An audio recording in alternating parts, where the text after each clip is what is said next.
Hi ಎಲ್ರಿಗೂ ನಮಸ್ಕಾರ. R ಅಡುಗೆ ಮನೆಗೆ ಸ್ವಾಗತ. ಇವತ್ತು healthy high protein homemade tacos ಮಾಡ್ತಾ ಇದ್ದೀವಿ. ಬನ್ನಿ ಹೇಗೆ ಮಾಡೋದು ಅಂತ ಮುಂದೆ ವಿಡಿಯೋದಲ್ಲಿ ನೋಡೋಣ. ಈ ವಿಡಿಯೋ ಇಷ್ಟ ಆದರೆ ನೀವು ಫ್ಯಾಮಿಲಿ ಫ್ರೆಂಡ್ಸ್ಗೆ ಶೇರ್ ಮಾಡಿ.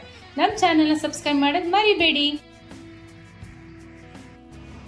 ಒಂದು 200 ಗ್ರಾಮ್ ಅಷ್ಟು ಕಾಬೂಲ್ ಕಡಲೆ ರಾತ್ರಿ ಓವರ್ ನೈಟ್ ಸೋಪ್ ಮಾಡಿ ಇಟ್ಕೊಂಡಿರೋದು ಚೆನ್ನಾಗಿ ನೆಂದಿದೆ. ಒಂದು 1/4 ಟೀ ಸ್ಪೂನ್ ಅಷ್ಟು ಸೋಡಾ, ಒಂದು 1/4 ಟೇಬಲ್ ಸ್ಪೂನ್ ಅಷ್ಟು ಅರಿಶಿನ. ಸೋಡಾ ಹಾಕೊಳ್ಳೋದ್ರಿಂದ ಕಾಳು ಚೆನ್ನಾಗಿ ಬೇಯುತ್ತೆ.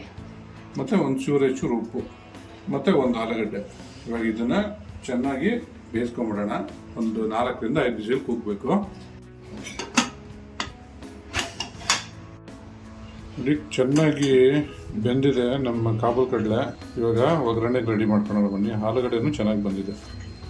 ಪ್ಯಾನ್ ತೊಗೊಂಡು ಒಗ್ಗರಣೆ ಹಾಕೊಳ್ಳೋಣ. ಸ್ವಲ್ಪ ಎಣ್ಣೆ ಹಾಕೊತಾ ಇದ್ದೀನಿ. ಎಣ್ಣೆ ಕಾದಿದೆ. 1 ಸ್ಪೂನು ಜೀರಿಗೆ ಹಾಕೊತಾ ಇದ್ದೀನಿ. ಸ್ವಲ್ಪ ಇಂಗು. ಇವಾಗ ಇದಕ್ಕೆ ಕಟ್ ಮಾಡಿ ಇಟ್ಕೊಂಡಿರೋ ಶುಂಠಿ ಮತ್ತು ಬೆಳ್ಳುಳ್ಳಿ ಹಾಕೊತಾ ಇದ್ದೀನಿ. ಸ್ವಲ್ಪ ಫ್ರೈ ಮಾಡ್ಕೊಂಬಿಡೋಣ ಇದನ್ನು. ಹಸಿ ಮಸಾಲೆ ವಾಸನೆ ಹೋಗೋದು. ಹಸಿ ವಾಸನೆ ಹೊಡಿತಾ ಇರುತ್ತಲ್ಲ ಶುಂಠಿ ಬೆಳ್ಳುಳ್ಳಿ ಪೇಸ್ಟು, ಅದಕ್ಕೆ ಈಗ ಶುಂಠಿ ಬೆಳ್ಳುಳ್ಳಿ ಪೇಸ್ಟ್ ಬಾಡ್ತದಂಗೆ ಕಟ್ ಮಾಡಿ ಇಟ್ಕೊಂಡು ಮೆಣಸಿನ್ಕಾಯಿ ಹಾಕೊತಾ ಇದ್ದೀನಿ. ಇವಾಗ ಇದಕ್ಕೆ 1 ಟೇಬಲ್ ಸ್ಪೂನ್ ಅಷ್ಟು ಚಿಲ್ಲಿ ಪೌಡರ್ ಹಾಕೊತಾ ಇದ್ದೀನಿ. ಒಂದು 2 ಟೇಬಲ್ ಸ್ಪೂನ್ ಅಷ್ಟು ಧನಿಯಾ ಪೌಡ್ರು. ಖಾರ ಅಡುಗೆ ಮನೆಯವ್ರೆ ಗರಂ ಮಸಾಲ ಕೊಡಿ. ಒಂದು ಅರ್ಧ ಮುಕ್ಕಾಲು ಟೇಬಲ್ ಸ್ಪೂನ್ ಅಷ್ಟು ಹಾಕಿ ತಗಷ್ಟು ಉಪ್ಪು ಹಾಕೋಣ. ಸರಿ ಎಲ್ಲ ಮಿಕ್ಸ್ ಮಾಡ್ಕೊಳ್ಳೋಣ. ಇವಾಗ ಇದಕ್ಕೆ ಬೇಯಿಸಿಟ್ಕೊಂಡಿರೋ ಕಾಬೂಲ್ ಕಡಲೆ ಹಾಕೋಣ ಮತ್ತು ಆಲೂಗಡ್ಡೆ ಬೇಯಿಸಿರೋದು. ಆರ ಅಡುಗೆ ಮನೆಯವ್ರೆ ಇದು ಒಗ್ಗರಣೆ ಜೊತೆ ಚೆನ್ನಾಗಿ ಸ್ಮ್ಯಾಶ್ ಆಗಬೇಕು. ಆ ಥರ ಸ್ಮ್ಯಾಶ್ ಮಾಡ್ಕೊಡಿ ಹೇಳ್ತೀನಿ. ನಾವು ಮೆಣಸಿನ್ಕಾಯಿ ಕಡಿಮೆ ಹಾಕಿದ್ವಿ, ಖಾರ ಕಡಿಮೆ ತಿನ್ನೋದು ಅಂತ.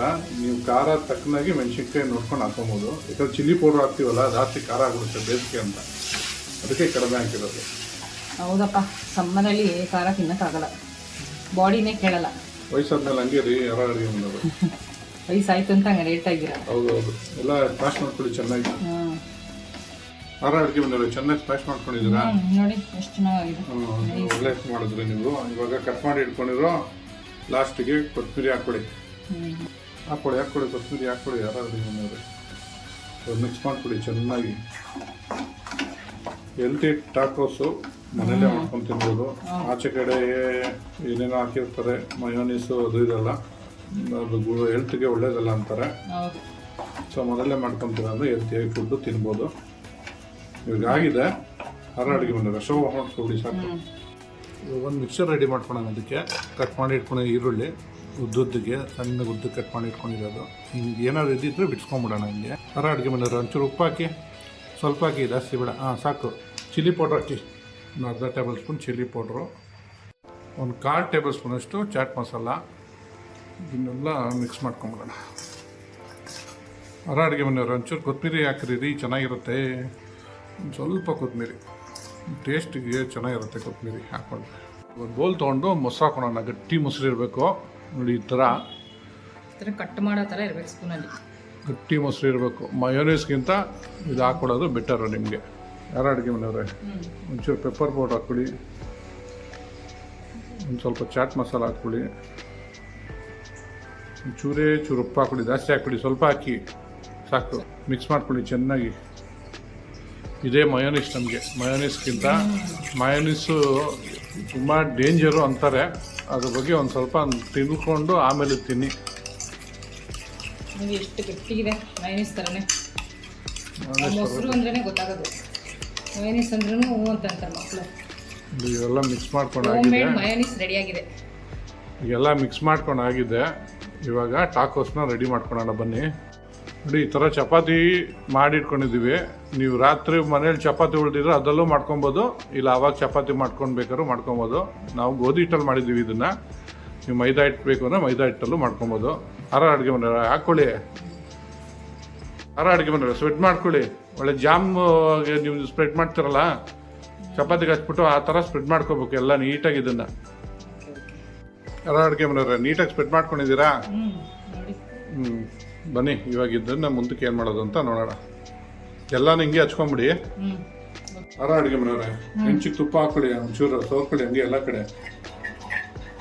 ಇವಾಗ ಚಪಾತಿಗೆ ಸ್ಪ್ರೆಡ್ ಮಾಡಿ ಇಟ್ಕೊಂಡಿದ್ವಲ್ಲ ಅದನ್ನ ಇಟ್ಕೊಳ್ಳಿ. ಅದು ನಿಧಾನಕ್ಕೆ ಲೋ ಫ್ಲೇಮಲ್ಲೇ ಬೇಯಿಸ್ಕೋಬೇಕು. ಯಾಕಂದರೆ ಚಪಾತಿ ಆಲ್ರೆಡಿ ನಾವು ಬೇಯಿಸಿರ್ತೀವಲ್ಲ, ಜಾಸ್ತಿ ಫ್ಲೇಮ್ ಕೊಟ್ಟರೆ ಅದು ಸೀದೋಗ್ಬಿಡುತ್ತೆ ಚಪಾತಿ ಕೆಳಗಡೆ, ಅದು ತಿನ್ನೋದು ಚೆನ್ನಾಗಿರೋದಿಲ್ಲ. ಸ್ವಲ್ಪ ಬಿಸಿ ಆಗ್ತಾ ಇದ್ದಂಗೆ ಚಪಾತಿ ಬಿಸಿ ಆಗಿದ್ರೆ ಇದು ತಿರ್ಸ್ಕೊಂಡು 1 ರಿಂದ 2 ನಿಮಿಷ ಬೇಯಿಸ್ಕೊಬೇಕು. ತಿರ್ಸ್ಕೊಳ್ಳಿ. ಯಾರು ಅಡುಗೆ ಬಂದವ್ರೆ ಸಾಕಾ? ಹಾಕಿ ತಿರ್ಸ್ಕೊಳ್ಳಿ, ತಿರ್ಸಿ. ಇವಾಗ ಎಲ್ಲನೂ ಇದೇ ಥರ ಬೇಯಿಸ್ಕೊಂಬಿಡೋಣ. ತಿರ್ಸ್ಕೊಡಿ ಇನ್ನೊಂದ್ಸರಿ ನೋಡಿ, ಈ ಥರ ಬೇಯಿಸ್ಕೋಬೇಕು. ಮೇಲೊಂಚೂರು ತುಪ್ಪ ಹಾಕೊಳ್ಳಿ. ಯಾರು ಅಡುಗೆ ಬಂದವ್ರೆ ಸ್ವಲ್ಪ ಜಾಸ್ತಿ ಏನು ಬೇಡ. ಸಾಕು, ಒಂದು 1/4 ಟೇಬಲ್ ಸ್ಪೂನ್ ಹಾಕೊಂಡ್ರೆ ಸಾಕು. ನೋಡಿ ಇವಾಗ ಆಗಿದೆ. ಇವಾಗ ತಕ್ಕೊಂಬಿಡೋಣ. ಎಲ್ಲನೂ ಇದೇ ಥರ ಬೇಯಿಸ್ಕೊಬೇಕು. ಮಾಡ್ಕೊಂಡು ರೆಡಿ ಆಗಿದೆ. ಇವಾಗ ಮೊಸರು ಮಾಡಿ ಇಟ್ಕೊಂಡಿದ್ವಲ್ಲ, ಅದನ್ನು ಸ್ಪ್ರೆಡ್ ಮಾಡ್ಕೊಳ್ಳೋಣ. ಹಾಕಿ ಯಾರು ಅಡುಗೆ ಬಂದವ್ರೆ ಸ್ಪ್ರೆಡ್ ಮಾಡ್ಕೊಳ್ಳಿ. ನೀಟಾಗಿ ಹಾಕ್ಕೊಳ್ಳಿ ಎಲ್ಲ ಕಡೆ. ಇನ್ನೊಂಚೂರು ಹಾಕಿ ಈರುಳ್ಳಿ ಹಾಕ್ಕೊಳ್ಳಿ. ಈರುಳ್ಳಿ ರೆಡಿ ಮಾಡಿ ಇಟ್ಕೊಂಡಿದ್ವಲ್ಲ, ಒಂಚೂರು ಕೊತ್ತಂಬರಿ ಹಾಕ್ಕೊಳ್ಳಿ ಮೇಲ್ಗಡೆ. ನೋಡಿ, ನಮ್ಮ ಹೋಮ್ ಮೇಡ್ ಹೆಲ್ತಿ ಟಾಕೋಸು ರೆಡಿಯಾಗಿದೆ. ಮಕ್ಕಳು ಮಾಡಿಕೊಟ್ರೆ ತುಂಬ ಇಷ್ಟಪಟ್ಕೊಂಡು ತಿಂತಾರೆ. ಹೋಮ್ ಮೇಡ್ ಟಾಕೋಸ್ ರೆಡಿಯಾಗಿದೆ. ಟ್ರೈ ಮಾಡಿಬಿಟ್ಟು ಹೇಗಿತ್ತು ಅಂತ ಕಮೆಂಟ್ ಬಾಕ್ಸಲ್ಲಿ ತಿಳಿಸಿ. Thanks for watching our video.